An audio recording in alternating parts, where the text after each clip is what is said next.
Hello there, welcome to MW Newscast. My name is Michael, and bringing you reliable news and information from around the world. Today I got interesting stories for you. Let's start with the first one. Good news, new tool to restore hearing due to aging or noise. Hearing loss due to aging, noise, and some medical therapies has been so far irreversible. It normally happens when the outer hair cells are damaged and die. Ear hair cells are essential cells for hearing. There are around 15,000 microscopic hair cells inside of the cochlea. These hair cells sense the movement in the cochlea, then catch and carry the sound to the auditory nerve, which in turn sends the movements and vibrations to the brain, which then interprets the sounds we are hearing. There is no other organ in mammals where the cells are so precisely positioned like the ear hair cells.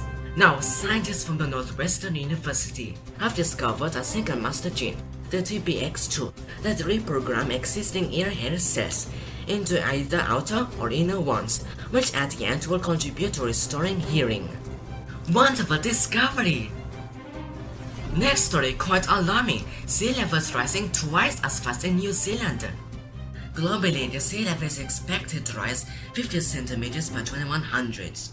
But for some parts of New Zealand, the rise could be 1 meter because the land is sinking too.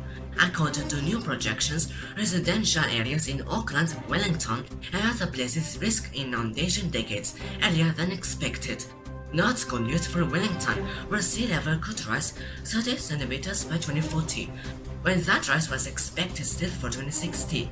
At this rate, residents of the capital city can expect once-in-a-century flood damage every year on average, with huge implications and ultimately forcing people to abandon their homes and businesses and retreat from the coast.